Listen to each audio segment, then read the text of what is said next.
Assalamualaikum warahmatullahi wabarakatuh. Perkenalkan, nama saya Marsha Yazkiandra Wardani. Saya mahasiswi dari program studi Tadris Bahasa Inggris Fakultas Tarbiyah dan Ilmu Keguruan Universitas Islam Negeri Salatiga dengan NIM 230302439. Pada video kali ini, saya akan membahas tentang iman-iman kepada Rasul, yang mana ini merupakan tugas dari mata kuliah Ilmu Tauhid dengan dosen pengampu Bapak Ali Furori, SPDI, MPDI. Tanpa berlama-lama, mari kita langsung masuk pada pembahasan yang pertama, yaitu pengertian. Jadi pengertian ini ada dua macam, yang mana pertama adalah pengertian secara bahasa dan yang kedua adalah pengertian secara istilah. Secara bahasa sendiri, kata iman ini berasal dari bahasa Arab yang mana merangkup beberapa kata, yaitu amanah, yu'minu, imanan. Nah, ini tuh yang berarti membenarkan atau meyakini. Selain itu, Rasul ini berasal dari kata arsala, itu juga dari bahasa Arab yang berarti adalah mengirim atau mengutus. Jadi intinya adalah iman kepada Rasul berarti percaya dan yakin kepada utusan. Secara istilah, iman sendiri adalah meyakini dengan sepenuh hati, mengucapkan lisan dan mengamalkan perbuatan terhadap hal-hal yang termasuk dalam rukun iman tersebut. Sedangkan Rasul sendiri adalah seorang laki-laki yang diutus oleh Allah kepada suatu kaum untuk menyampaikan wahyunya dan perintah dari Allah Subhanahu wa Ta'ala. Jadi, secara istilah, iman kepada Rasul ini adalah percaya dengan Allah bahwa Allah itu telah mengutus seorang Rasul atau seorang Nabi untuk menyampaikan wahyu dan perintah-perintah dari Allah. Nah, sebagai muslim ini tuh wajib hukumnya bagi kita untuk mengimani rukun iman. Nah, mengimani Nabi dan Rasul sendiri adalah rukun iman yang keempat, yang mana seorang muslim itu harus mengimani dan percaya. Nah, dalam Islam, Rasul dan Nabi yang wajib kita ketahui itu ada 25 orang. Antara lain yang pertama adalah Nabi Adam, Nabi Nuh alaihi wasallam, Nabi Idris, Nabi Hud, Nabi Soleh, Nabi Ibrahim, Nabi Lut, Nabi Ismail, Nabi Ishak, Nabi Yakub, Nabi Yusuf, Nabi Ayub, Nabi Syuaib, Nabi Musa, Nabi Harun, Nabi Zulkifli, Nabi Daud, Nabi Sulaiman, Nabi Ilyas, dan Nabi Ilyasa, Nabi Yunus, Nabi Zakaria, Nabi Yahya, Nabi Isa, dan Nabi kita sebagai umat muslim yaitu Nabi Muhammad Shallallahu Alaihi Wasallam. Nabi ini sendiri tuh juga memiliki sifat-sifat yang sangat mulia. Nah, sifat ini tuh adalah sifat yang pasti dimiliki oleh seorang nabi. Ini terdapat 4 sifat. Di antaranya yang pertama adalah sidik, yang kedua adalah tablik, yang ketiga adalah amanah, dan yang keempat adalah fatonah. Nah, sidik itu merupakan sifat jujur. Jadi setiap nabi itu pasti memiliki sifat jujur. Ia tidak pernah berbohong dan tidak pernah berkata yang tidak sesuai dengan fakta atau tidak sesuai dengan perintahnya Allah. Yang kedua adalah tablik. Tablik itu adalah artinya menyampaikan. Jadi seorang rasul itu pasti selalu menyampaikan apa itu wahyu dari Allah kepada umatnya dan perintah dari Allah kepada umatnya.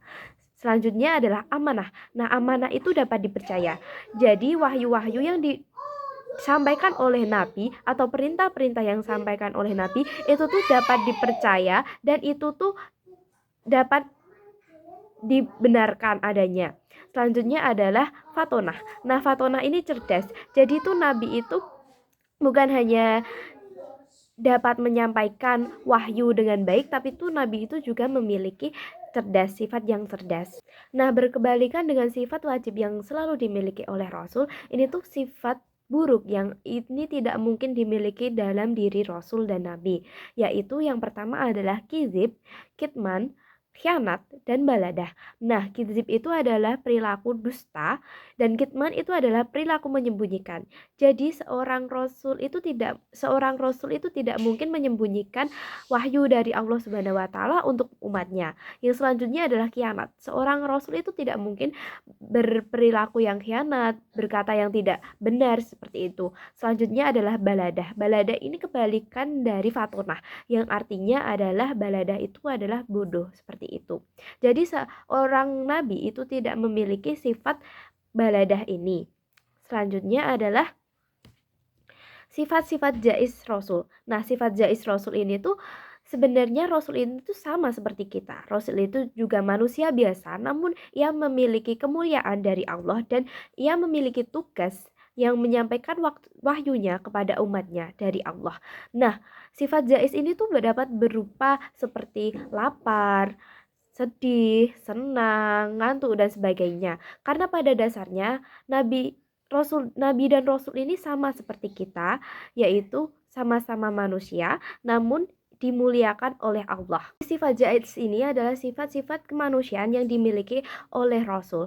Nah, ini tuh tidak akan mengurangi dari kemuliaan atau dari derajat kerasulan mereka. Nah, selanjutnya apa sih tugas dari Rasul? Jadi itu Rasul diutus oleh Allah itu bukan semata-mata karena Allah ingin mengutus Rasul saja. Namun ini tuh ada beberapa tugas yang harus disampaikan atau disebarkan oleh Rasul Allah. Yang pertama adalah menyampaikan wahyu Allah. Nah, ini tuh tugas utama dari Rasul. Jadi Allah itu akan menyampaikan wahyu dan nanti akan disebarkan ke umatnya melalui para Rasul tersebut. Yang kedua adalah membimbing manusia ke jalan yang lurus. Selanjutnya adalah memberikan kabar gembira dan peringatan. Selain menyampaikan wahyu, Rasul ini juga memberikan kabar gembira serta ia juga menyampaikan peringatan-peringatan seperti larangan untuk melakukan makan makanan haram dan lain-lainnya yang tidak sesuai dengan syariat atau tidak sesuai dengan keinginan Allah Subhanahu wa taala. Selanjutnya adalah menjadi teladan bagi umat. Nah, Rasul ini juga menjadi salah satu role model sebagai umatnya, seperti dengan sifatnya yang baik, tutur katanya yang lembut, kewibawaannya dan yang lain. Yang selanjutnya adalah menyempurnakan akhlak manusia. Dan yang terakhir adalah menegakkan keadilan di muka bumi. Nah, Rasul ini juga bertugas untuk menegakkan keadilan. Beliau ini ditugaskan untuk menegakkan apa yang dirasa belum adil dengan berbagai cara yang nanti akan dituntun oleh Allah Subhanahu wa taala. Lalu bagaimana sih cara beriman kepada rasul-rasul yang telah diutus Allah? Jadi, cara beriman kepada rasul-rasul yang telah diutus Allah yang pertama adalah meyakini bahwa risalah mereka itu benar dari Allah. Jadi itu tuh kita itu harus meyakini dan yakin bahwa risalah itu tuh benar-benar dari Allah dan itu tuh diturunkan melalui rasul untuk umatnya. Jadi itu tuh bisa menjadikan umat itu jadi hidupnya tertata, lebih baik dan menjelaskan apa yang diperbolehkan dalam syariat dan apa yang tidak diperbolehkan dalam syariat. Selanjutnya adalah mengamini jumlah Rasulullah. Nah, seperti yang sudah saya jelaskan dari awal bahwa kita atau umat muslim itu wajib mengimani Rasul Allah yang ada sebanyak 25 rasul dan nabi, dan itu tuh wajib diimani sebagai seorang muslim. Selanjutnya adalah mendengarkan berita-berita mereka dengan riwayat sahihnya.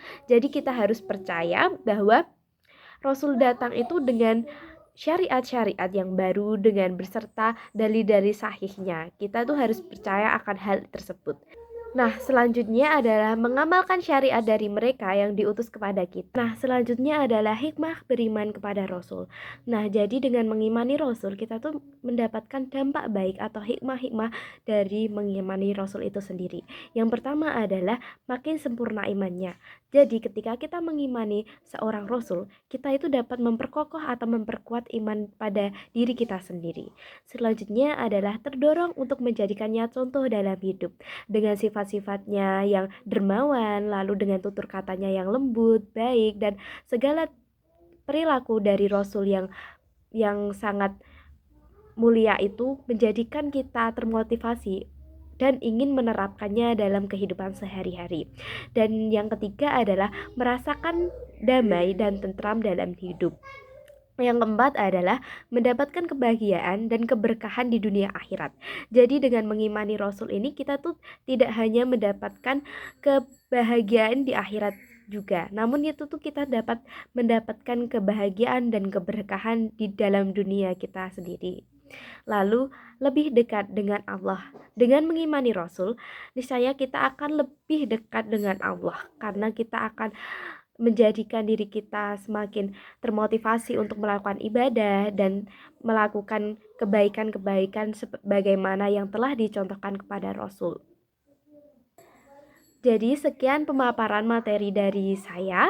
Kurang lebihnya saya mohon maaf dan semoga materi pada kali ini tuh dapat menjadikan ilmu yang bermanfaat dan menambah pengetahuan kita semua.